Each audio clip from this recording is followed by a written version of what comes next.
हरे कृष्ण। तो आज सुबह हम जानेंगे कि कैसे हमें प्रणाम करना चाहिए, प्रणाम करने का क्या महत्व है और उसका क्या तरीका है। तो यह एक प्रकार का वैष्णव सदाचार है। एक वैष्णव को वैष्णव सदाचार का पालन करना चाहिए, जिसको कहते हैं वैष्णव एटिकेट।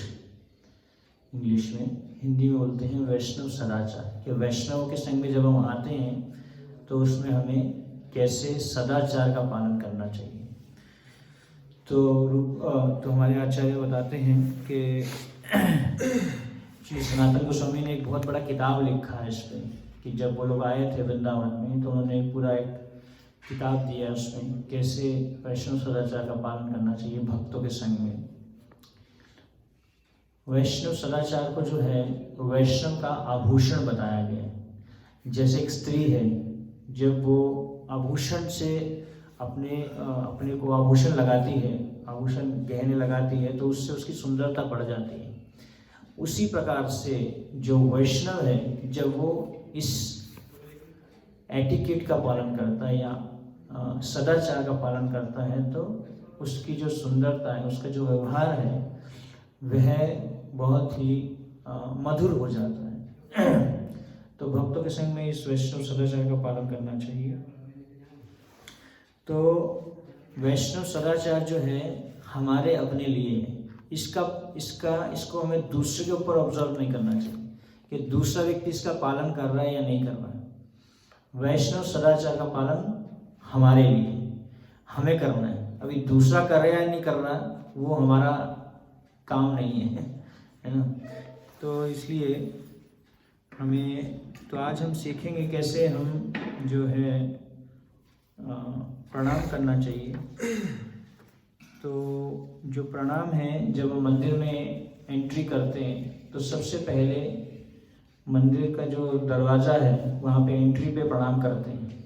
किसको प्रणाम करते हैं?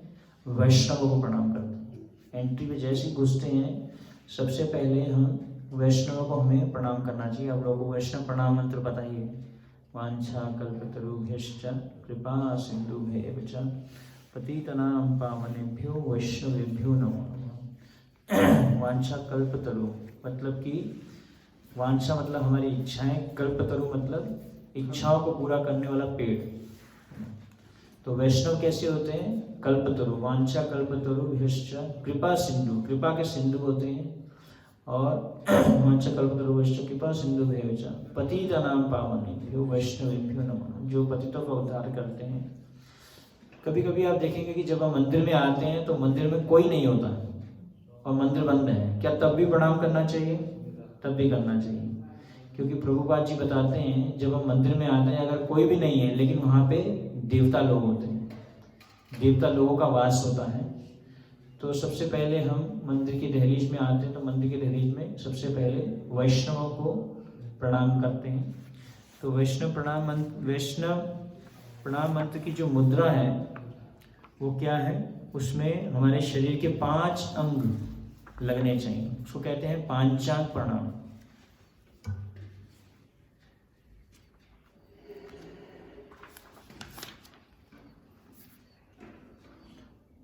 तो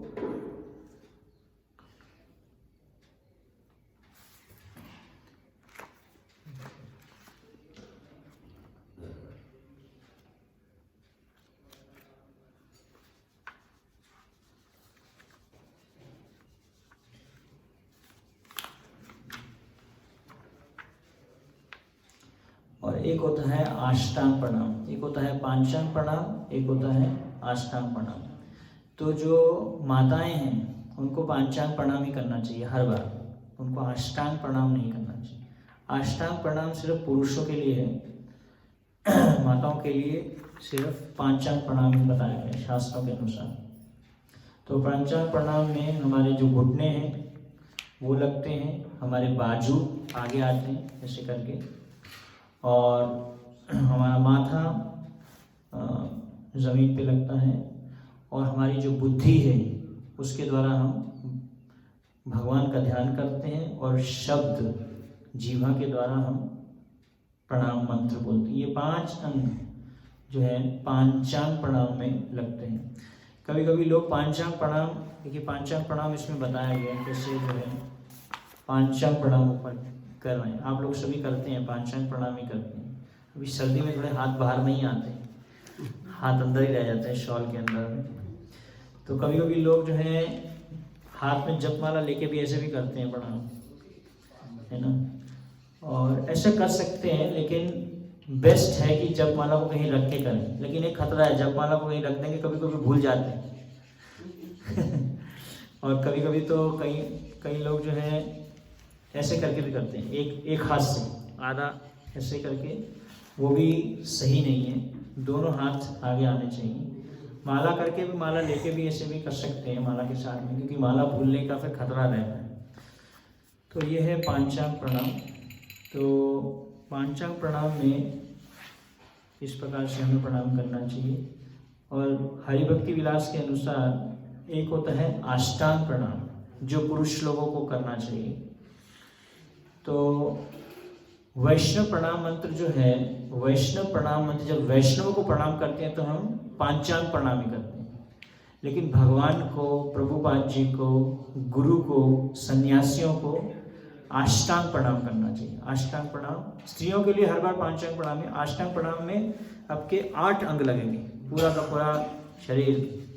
प्रभु जी बता रहे हैं कैसे, उनको पता है तो आपके पाँव, आपका घुटना, आपकी छाती, आपके हाथ, आपका माथा, आपकी आँखें, उस समय आँखें खुली रहनी चाहिए अष्टांग प्रणाम में। कभी कभी हम आँखें बंद कर देते हैं प्रणाम करते हुए, उसमें एक खतरा रहता है, सोने का खतरा, नींद आ सकती है। वहीं पे बैठे बैठे जो है हम सो जाते हैं। और मन या बुद्धि और हमारे शब्द, ये अष्टांग प्रणाम में। तो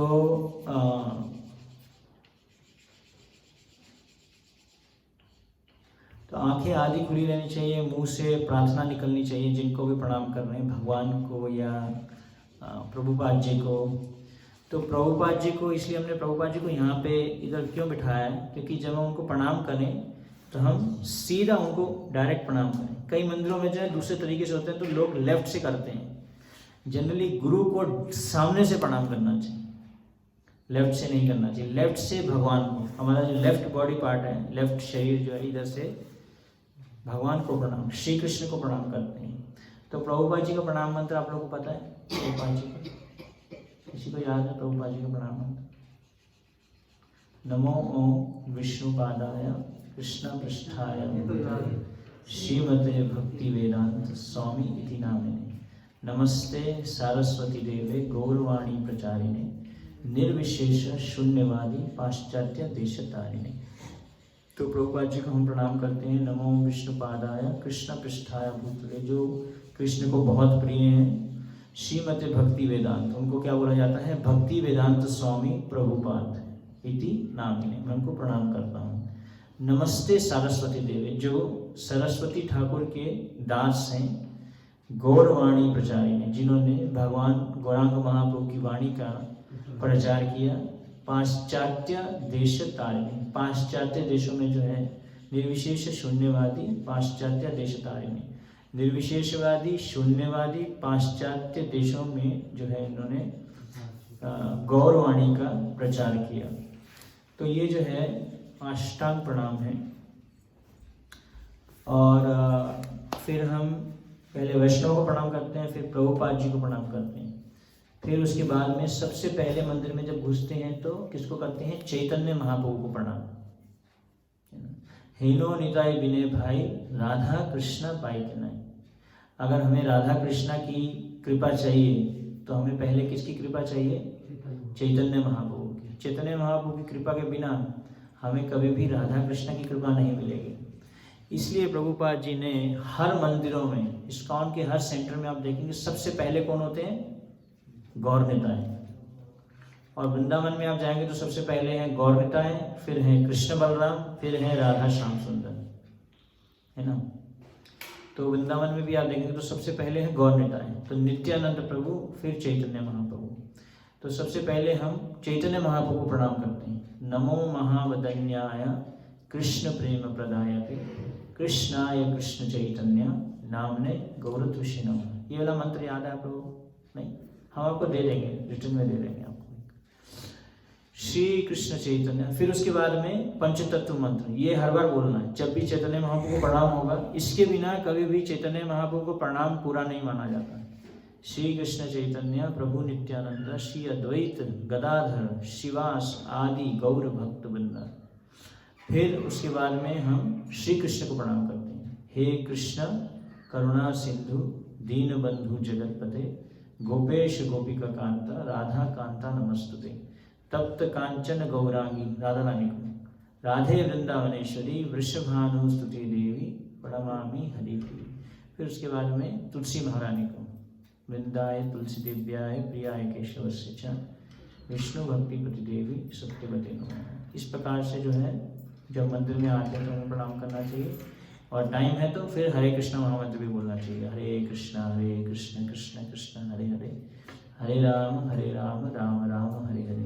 तो ये प्रणाम मंत्र हैं, और ये प्रणाम करने का तरीका है। आप लोग आते हैं, कोई लोग विष्णु भक्ति बताया जाता है, कोई लोग कृष्ण भक्ति विष्णु भक्ति दोनों में झगड़ा होता है। कोई बोलता है विष्णु भक्ति, कोई बोलता है कृष्ण भक्ति, दोनों सही है, दोनों सही है। अभी क्या है कि हम भगवान की जो भक्ति है, कृष्ण भक्ति नहीं कर रहे हैं, क्योंकि अभी हम नियमों का पालन कर रहे हैं, समझ रहे हैं। जैसे हम मंगल आरती आते हैं, 4 नियमों का पालन करें, हम नियमों का पालन, अभी हमारा कृष्ण के प्रति वो प्रेम नहीं हुआ है। अभी कृष्ण के प्रति जो प्रेम है, कि उस प्रेम के कारण हम आ रहे हैं, उस प्रेम के कारण हम उनकी भक्ति कर रहे हैं, तो इसलिए विष्णु भक्ति बोला जाता है, क्योंकि हम कुछ नियमों का पालन करते हैं, उसके कारण से विष्णु भक्ति बोला जाता है। लेकिन कृष्ण भक्ति भी बोल सकते हैं, विष्णु भक्ति भी बोल सकते हैं, जैसे आपको सूट करे, इसमें कोई बड़ा कंफ्यूजन नहीं है। तो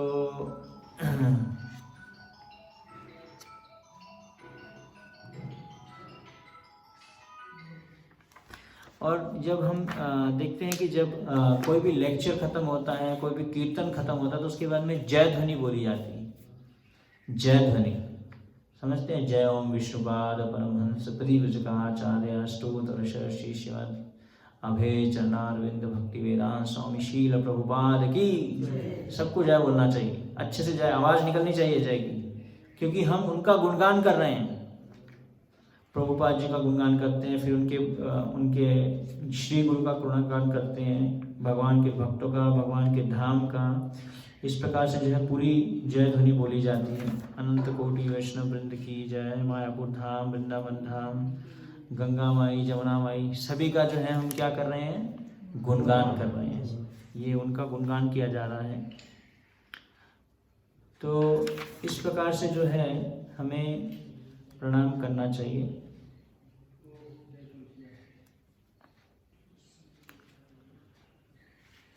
तो प्रणाम जब हम करते हैं, जैसे हम वैष्णवों को प्रणाम करते हैं सुबह में, समझ रहे हैं? सुबह में जब हम वैष्णवों को प्रणाम करते हैं, तो जैसे ही मॉर्निंग प्रोग्राम खत्म होता है, जब करने से पहले हम एक वांछा कल्पतरु सबको, सभी वैष्णव को प्रणाम करते हैं। क्योंकि जनरली हम जब मंदिर में आते हैं तो हमसे कई प्रकार के अपराध होते हैं, लेकिन क्योंकि अभी हम हरि नाम का जप करने के लिए बैठने वाले हैं, हरि नाम का जप करने में सबसे बड़ा जो बाधा है वो क्या है? वैष्णव अपराध। वैष्णव अपराध को बोला गया है हाथी माता। जैसे आपने बहुत सुंदर गार्डन बनाया और उस गार्डन में आपने एक हाथी को छोड़ दिया, तो क्या करेगा? गार्डन को नष्ट कर देगा। उसी प्रकार से वैष्णव निंदा या वैष्णव के बारे में कुछ भी किसी भी वैष्णव के बारे में एक गलत विचार लाना, नकारात्मक विचार आना हमारे मन में, हमारे नाम जप में, हरिनाम में जप, हरिनाम का जो जप है उसमें जो एक भावना है, शुद्ध भावना, वो खत्म हो जाती है हरिनाम का जप करने में। जो उसमें टेस्ट आता है हरिनाम का जप करने में, जो हमें रुचि है, वह रुचि खत्म हो जाएगी अगर हम किसी वैष्णव के प्रति अपराध करते हैं। तो इसीलिए वैष्णव के प्रति जब अपराध होता है तो एक ही तरीका है उस अपराध को खत्म करने का। वो क्या है? उस वैष्णव को जाके प्रणाम करना और उनसे माफ़ी मांगना, और कोई तरीका नहीं। जैसे हम कथा सुनते हैं दुर्वासा मुनि और अम्बरीश महाराज की। तो दुर्वासा मुनि अपने हजारों शिष्यों को लेके अम्बरीश महाराज के पास में पहुंच गए और उनको बोला कि अभी हम नहा के आ रहे हैं, तब तक आप प्रतीक्षा करना, तब तक आप पारण नहीं करना, द्वादशी व्रत का पारण नहीं करना, एकादशी व्रत का पारण नहीं करना। तो उन्होंने बोला ठीक है। अभी जब दुर्वासा मुनि सब लोग स्नान करने गए तो उनको आने में थोड़ा विलंब हो गया। तो उस समय अम्बरीश महाराज ने कुछ साधुओं को उनसे पूछा कि अभी मुझे क्या करना चाहिए, क्योंकि अभी व्रत पारण करने का समय हो रहा है और मैं व्रत को तोड़ूं या क्या करूं। तो उनको जो सजेशन दिया गया उसमें बताया गया कि आप थोड़ा सा जल ग्रहण कर लीजिए, क्योंकि निर्जल एकादशी था, निर्जल एकादशी किया उन्होंने। तो उन्होंने जब जल ग्रहण किया थोड़ा सा, तो उससे दुर्वासा मुनि बहुत गुस्सा हो गए और उन्होंने जो है उनके प्रति अपराध किया। अब दुर्वासा मुनि जो है उन्होंने अम्बरीश महाराज को उनको मारने के लिए जो है एक राक्षस को छोड़ दिया। अब वही जब वो राक्षस आया तो उन्होंने भगवान ने फिर उनके प्रति उनको उस राक्षस को मारने के लिए एक सुदर्शन चक्र छोड़ा और दुर्वासा मुनि को मारने के लिए भी जो है उनके पीछे भी छोड़ दिया। अब वो भागते गए चारों तरफ, कहाँ से जो है अभी मैं इस अपराध को शांत करूं। तो कोई भी उनको हेल्प नहीं कर पाया। तो उनको क्या बोला गया, आप अम्बरीश महाराज के पास जाइए और उन्हीं से जो है आप माफ़ी मांगिए, तभी आपका जो अपराध है वो शांत हो पाएगा। तो इसलिए वैष्णव निंदा, किसी वैष्णव की निंदा करना या उनके प्रति बुरी भावना रखना, इससे हमें जो हरि नाम में जो रुचि है वो खत्म हो जाती है। इसलिए जो हम प्रणाम करते हैं, वांछा कल्पतरुभ्यश्च कृपा सिंधुभ्येव च पतितानां पावनेभ्यो वैष्णवेभ्यो नमो नमः। इसको करने से क्या होता है कि हमारी जो अपराध किए हमने उसके लिए हम सभी वैष्णवों से क्षमा मांगते हैं। तो भक्ति विनोद ठाकुर बोलते हैं कि ऐसा कोई नहीं कह सकता कि मैं अपराध नहीं कर सकता। कोई ऐसा भक्त नहीं हुआ जो कहे कि मैंने अपराध नहीं किया या मैं अपराध नहीं करता। क्यों? क्योंकि वो बोलते हैं अगर आप हरि नाम का जप कर रहे हो तो आपके हृदय में क्या होना चाहिए, रोमांच होना चाहिए। रोमांच कंपा श्रुतरंग भाजो, ये नहीं हो रहा तो इसका मतलब सभी लोग अपराध कर रहे हैं, इसलिए हमें रुचि नहीं आ रही भगवान के नाम में।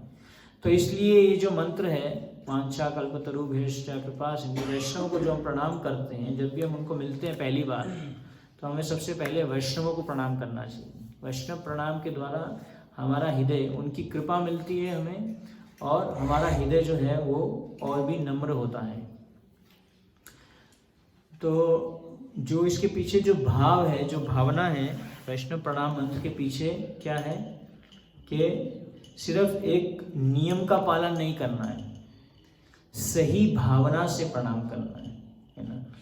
जब भी हम जिस व्यक्ति को भी प्रणाम करते हैं उसके गुण हमारे अंदर में आ जाते हैं, अच्छे गुण।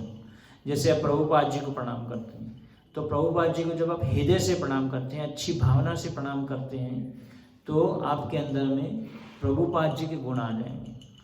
तो इसीलिए जो वैष्णव को हम प्रणाम करते हैं वो हमें कैसे करना चाहिए, बहुत ही अच्छी भावना से करना चाहिए।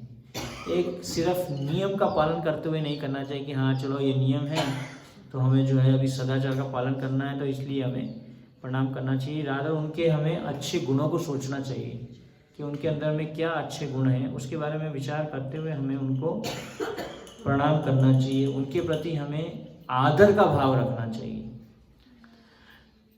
लेकिन जब कभी महान वैष्णव हमें प्रणाम नहीं करते, हमने उनको प्रणाम किया लेकिन उन्होंने हमें प्रणाम नहीं किया, तो कभी भी हमें उसको बुरा नहीं मानना चाहिए कि अरे हमने तो प्रणाम किया, इन्होंने तो हमें प्रणाम नहीं किया। जैसे लीला आती है किसकी, शिव जी की। शिव जी जो हैं यज्ञ में बैठे हुए थे, तो शिव जी जो हैं हर समय भगवान राम के बारे में विचार करते रहते हैं, तो भगवान के नाम में वो मग्न थे। तो जब दक्ष प्रजापति आए तो सभी लोग खड़े हो गए, लेकिन शिव जी खड़े नहीं हुए, क्योंकि शिव जी मग्न थे, भगवान की लीलाओं में मग्न थे। तो उस समय जो है दक्ष प्रजापति को बहुत गुस्सा आ गया, है ना, और उन्होंने शिव जी के प्रति, शिव जी जो है महान वैष्णव है, वैष्णवा नाम यथा शंभु, सभी वैष्णवों में महान वैष्णव है शिव जी, तो उन्होंने शिव जी के प्रति जो है अपराध कर दिया। तो सिर्फ प्रणाम एक फॉर्मेलिटी के रूप में नहीं करना चाहिए, जबकि एक आदर के भाव में करना चाहिए, अच्छी भावना से करना चाहिए और कृतज्ञता के भाव से करना चाहिए, हृदय से करना चाहिए।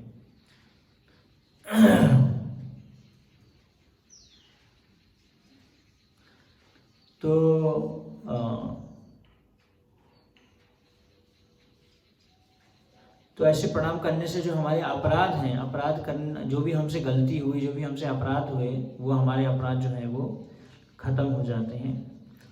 और सन्यासियों को भी हमें पूरा आष्टांग प्रणाम करना चाहिए, प्रभुपाद जी को पूरा प्रणाम करना चाहिए। लेकिन कभी कभी हम देखते हैं कि जैसे मंदिर में जगह कम होती है, ज़्यादा भीड़ होती है, तब फिर पांचांग प्रणाम भी कर सकते हैं, ताकि दूसरों को उससे दिक्कत ना हो, दूसरों को परेशानी ना हो। तो हमें उसके लिए थोड़ा सा संवेदनशील रहना चाहिए कि ताकि दूसरों को कोई दिक्कत ना हो।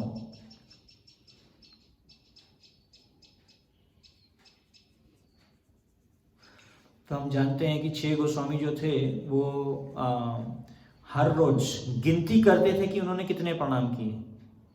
जैसे हम हरिनाम का जप करते हैं तो हम क्या करते हैं, उसको काउंट करते हैं, 1 माला की, 2 माला की, 3 माला की। कभी कभी लोग प्रश्न पूछते हैं कि आप गिनते क्यों हो भगवान का नाम? अरे भगवान का नाम कर रहे हो, भगवान का नाम करते रहो, उसमें गिनने की क्या जरूरत है? तो गिनने से क्या होता है, एक हमारा नियम रहता है कि हमने इतना किया, कम से कम इतना तो हम करेंगे ही करेंगे, है ना। संख्या पूर्वक नाम गान नतिबी कालावसानी कृतो। तो 6 गोस्वामी कैसे थे? संख्या पूर्वक नाम गान नतिबी, माला के ऊपर में जप करते थे और संख्या पूर्वक जप करते थे, काउंट करते थे उसको कि हमने कितने माला की। संख्या पूर्वक नाम गान नति भी मतलब प्रणाम करते थे कि हमने जो है आज कितने हजार बार वैष्णवों को, धाम को, भक्तों को, भगवान को हमने कितनी बार प्रणाम किया, है ना। तो प्रणाम करते हुए वो काउंट करते थे कि हमने कितने प्रणाम किए। तो ऐसे थे हमारे 6 गोस्वामी जिन्होंने वृंदावन में इस भावना को स्थापित किया। और भगवान भगवद गीता में भी बोलते हैं, क्या बोलते हैं, मन मना मो भक्तो मध्याजी माम नमस्कुरु, मेरे भक्त बनो, मुझे प्रणाम करो, है ना। भगवान स्वयं बोलते हैं। तो हमें ये जो प्रणाम करने का जो है, ये हमें इसलिए भगवान चाहते हैं कि हम उनको जो है प्रणाम करें। भगवान को प्रणाम करते हैं तो फिर हम उससे शुद्ध होते हैं। तो प्रभुपाद जी को, तुलसी महारानी को जो है हम प्रणाम करते हैं। और वैष्णव को जब हम प्रणाम करते हैं तो हम उनसे क्या करते हैं, हम उनसे जो भी हमसे गलती हुई, हम उसके लिए उनसे हम माफ़ी मांगते हैं कि हमारे से अगर आपके प्रति कोई अपराध हुआ तो उसके लिए हम क्या कर रहे हैं, हम आपसे क्षमा याचना मांगते हैं। तो इसलिए सबसे महत्वपूर्ण है ये वैष्णव प्रणाम करना। और हम जानते हैं कि ये जो है एक नम्रता का भाव भी है, इससे हमारे अंदर में नम्रता आती है। भागवतों में बताया गया है कि ऐसा व्यक्ति जिसका माथा भगवान के आगे नहीं झुकता, उस माथे को जो है काट देना चाहिए। बहुत स्ट्रांग भागवतम, श्रीमद् भागवतम में बोला गया है कि ऐसा माथा जो भगवान के आगे नहीं झुकता, तो इसलिए भगवान के आगे जो है हमें प्रणाम करना चाहिए। इसीलिए तो पहले शुरू का मंदिर का दरवाजा छोटा बनाया जाता था। जी जी जी, अपने आप झुक जाओगे, झुक के जाओगे अंदर। जी जी जी, आप देखना हमेशा पुराने मंदिर, हाँ पुराने मंदिर का पहला दरवाजा जो है हमेशा छोटा रहता था ताकि आप झुकते घुसे अंदर। जी जी, अपने आप प्रणाम। हाँ, लेकिन कभी कभी हम देखते हैं कि कभी किसी को कमर का दर्द होता है, कुछ ऐसी प्रॉब्लम हो जाती है शरीर में, तो फिर हमें ये नहीं सोचना चाहिए अरे देखो ये तो मंदिर में आ रहा है, ये प्रणाम नहीं कर रहा, एक बार हमारे भक्त के साथ ऐसा हुआ था, उसको कमर का दर्द था और एक वैष्णव, सीनियर वैष्णव थे, उनके सामने आए तो उन्होंने उनको प्रणाम नहीं किया, उनको ऐसे ही कर दिया। लेकिन बाद में पता चला कि उनको कमर में दर्द था, इसलिए उन्होंने प्रणाम नहीं किया। तो कभी कभी शारीरिक एक परेशानी हो सकती है किसी को, क्योंकि बुढ़ापे में ऐसा होता है, तो तब हमें ध्यान रखना चाहिए कि इसको कोई वैसा नहीं, जबरदस्ती नहीं करना चाहिए। किसी का कोई प्रश्न है आज की चर्चा से?